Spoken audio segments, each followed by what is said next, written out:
بسم الله الرحمن الرحيم. لا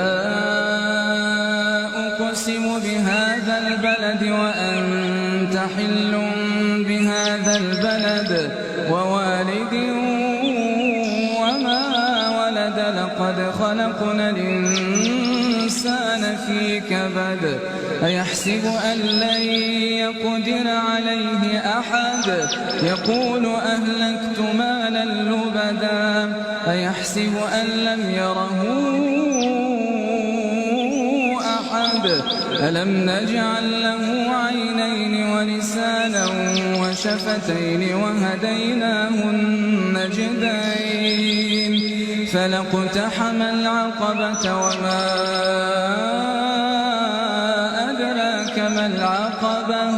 فك رقبة أو إطعام في يوم ذي مسغبة يتيما ذا مقربة أو مسكينا ذا متربة ثم كان من الذين آمنوا وتواصوا بالصبر وتواصوا بالمرحمة